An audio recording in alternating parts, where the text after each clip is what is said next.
नमस्कार। आज हम बात करने वाले हैं एक वायरल वीडियो की।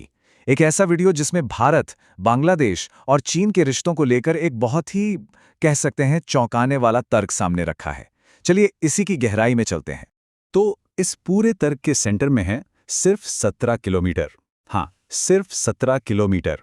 सुनने में तो ये कोई बड़ी बात नहीं लगती है ना, लेकिन जिस वीडियो की हम बात कर रहे हैं उसके हिसाब से यही 17 किलोमीटर भारत की रीजनल सिक्योरिटी का पूरा नक्शा बदल सकते हैं।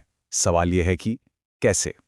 तो ये पूरी कहानी शुरू होती है एक बेहद ज़रूरी और स्ट्रेटेजिक लोकेशन से, एक ऐसी जगह जिसे चिकन नेक के नाम से जाना जाता है। और सच कहूं तो ये पूरा का पूरा आइडिया इसी एक जगह पर टिका हुआ है।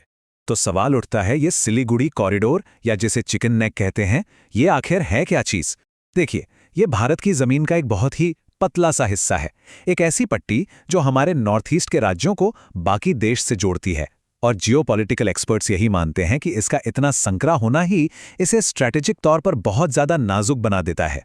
अब देखिए, मामला यहीं से और पेचीदा हो जाता है। जिस सोर्स की हम पड़ताल कर रहे हैं उसका ये दावा है कि चीन बांग्लादेश के अंदर दो ऐसे प्रोजेक्ट्स पर काम कर रहा है जो सीधे सीधे हमारे चिकन नेक के लिए एक बड़ा खतरा माने जा रहे हैं। और ये खतरा एक नहीं बल्कि दो तरफ से है। पहला, समंदर के रास्ते। सोर्स का दावा है कि चीन चिटगांव पोर्ट को डेवलप कर रहा है और वहां उसकी नेवी को गोला बारूद से लेकर फ्यूल तक सब कुछ रीसप्लाई करने का अग्रीमेंट है। और दूसरा खतरा है हवा से। आरोप यह है कि बांग्लादेश रंगपुर एयरबेस का एक्सेस चीन को देने के बारे में सोच रहा है। अगर ऐसा हुआ तो सोचिए चीन के मिलिट्री प्लेन्स इस पूरे इलाके में कितनी गहराई तक पहुंच जाएंगे। तो सवाल यह है कि इस बढ़ते हुए खतरे से निपटा कैसे जाए। बस यहीं पर यह एनालिसिस एक बहुत ही रैडिकल और साफ कहूं तो एक बेहद कंट्रोवर्शियल सॉल्यूशन सामने रखता है। और वो सॉल्यूशन है एक 4 स्टेप का प्लान। तो चलिए इस प्लान को स्टेप बाय स्टेप समझते हैं, ठीक वैसा ही जैसा सोर्स में बताया गया है। स्टेप 1, बांग्लादेश के अंदर ही एक छोटे से ग्रुप को सपोर्ट करना ताकि वो एक नए आज़ाद देश का ऐलान कर दे। स्टेप 2, जैसे ही वो ऐलान हो भारत उसे फौरन एक नए देश के तौर पर मान्यता दे देगा। स्टेप 3, इसके बाद ये जो नया देश बना है वो ऑफिशियली भारत से मिलिट्री मदद मांगेगा। और फिर आता है स्टेप 4, भारतीय सेना आगे बढ़कर उस 17 किलोमीटर के इलाके को अपने कंट्रोल में ले लेगी। लेकिन ठहरिए, एक बहुत बड़ा सवाल अभी भी बाकी है। बांग्लादेश की जो मौजूदा सरकार है उसका क्या होगा। सोर्स का जो सुझाव है वो भी उतना ही डेयरिंग है। सुझाव यह है कि बांग्लादेशी प्रधानमंत्री को भूटान शिफ्ट कर दिया जाए, एक ऐसा देश जिसकी सिक्योरिटी की जिम्मेदारी भारत के पास है। अब जाहिर है मन में यह सवाल जरूर आ रहा होगा कि इतने रैडिकल, इतने एग्रेसिव प्लान को कोई सही कैसे ठहरा सकता है। तो चलिए अब उन वजहों और इमोशनल अपील्स पर नजर डालते हैं जो इस एक्शन को जस्टिफाई करने के लिए दी गई हैं। इस पूरे तर्क के पीछे की जो भावना है वो इस एक लाइन में साफ झलकती है। कंधे पर लगे 2 सितारे आसमान के लाखों सितारों से कहीं ज्यादा कीमती होते हैं।